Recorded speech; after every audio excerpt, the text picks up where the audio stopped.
بسم اللہ الرحمن الرحیم۔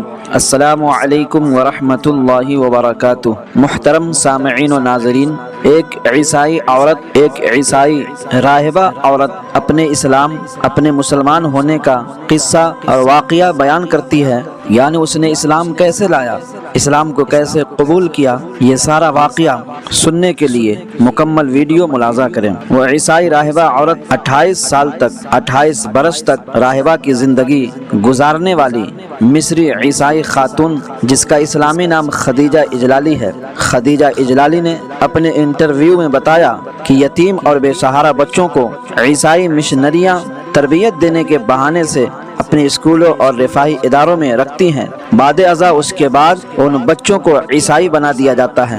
وہ اپنے قبول اسلام کے واقعہ کا ذکر کرتے ہوئے خدیجہ اجلالی نے کہا کہ اسکندریہ میں ان کی ڈپٹی اٹلی کی مشنری ہسپتال میں تھی۔ اس ہسپتال میں یہودی ظلم کے شکار، یہودیوں کے ظلم اور زیادتی کے شکار فلسطینیوں کو علاج و معالجہ کی غرض سے لایا جاتا تھا۔ اس دوران خدیجہ اجلالی کو معدے کی تکلیف شروع ہو گئی۔ معدے کا مرض اسے لاحق ہو گیا، جس کی وجہ سے اسے آپریشن کے لیے یورپ جانے کا مشورہ دیا گیا۔ وہ فرماتی ہیں کہ آپریشن کے بعد بے ہوشی کی حالت میں، جب میرا آپریشن ہوا، آپریشن کے بعد میں ابھی بے ہوش تھی، اسی بے ہوشی کے عالم میں، بے ہوشی کی حالت میں ایک نورانی چہرے والے بزرگ رسول اللہ صلی اللہ تعالی علیہ وسلم میرے تصور میں آئے۔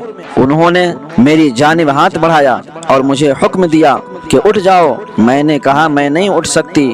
ان بزرگوں نے مجھے سہارا دیا تو میں اٹھ کھڑی ہوئی اور کچھ دیر کے لیے ان کے ساتھ چلتی رہی۔ چند لمحات کے بعد، چند ساعت کے بعد میں نے اپنے آپ کو خانہ کعبہ کے سامنے پایا۔ مجھے ایسا محسوس ہوا کہ میں صحت یاب ہو گئی ہوں، میں تندرست ہو گئی ہوں اور نور کی سمت سفر کر رہی ہوں، نور کی جانب بڑھ رہی ہوں، اور اس نور کے اندر کلمہ طیبہ اور اس میں محمد صلی اللہ تعالی علیہ وسلم واضح طور پر لکھا گیا تھا۔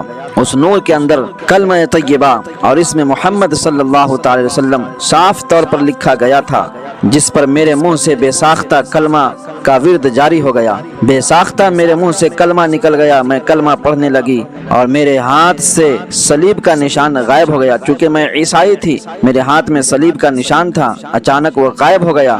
آپ صلی اللہ علیہ وسلم نے مجھے بٹھایا اور مجھے آب زمزم دیا۔ جب مجھے ہوش آیا، میرے چاروں طرف ڈاکٹر کھڑے تھے۔ آپریشن کے بعد جب مجھے ہوش آیا، چاروں طرف ڈاکٹر کھڑے تھے اور مجھے آپریشن کی مبارکبادیاں دے رہے تھے، آپریشن کامیاب ہونے کے بارے میں مبارکبادیاں دے رہے تھے۔ لیکن میری دنیا بدل چکی تھی، میرا دل بدل چکا تھا، میری زندگی بدل چکی تھی اور میں ایک راہبہ سے مومنہ بن چکی تھی۔ اسلام قبول کرنے کے بعد عیسائی پادریوں نے میرا جینا مشکل بنا دیا تھا۔ اسلام قبول کرنے کے بعد انہوں نے مجھے طرح طرح کی اذیتیں پہنچائی۔ انہوں نے مجھے رسیوں سے باندھا اور میرے جسم کو سلاخوں سے داغا، مگر جتنی بھی تکلیفیں پہنچائی گئی، اذیتیں دی گئی، مگر کوئی بھی تکلیف اور کوئی بھی اذیت مجھے راہ حق سے نہ ہٹا سکی، مجھے اسلام سے دور نہ کر سکی۔ کوئی بھی اذیت، کوئی بھی تکلیف مجھے اسلام سے نہ ہٹا سکی۔ یہ ہے اسلام سے محبت کی طاقت، اور یقیناً یہ نبی کریم صلی اللہ تعالی علیہ وسلم کا عظیم معجزہ ہے جو آج بھی جاری اور ساری ہے۔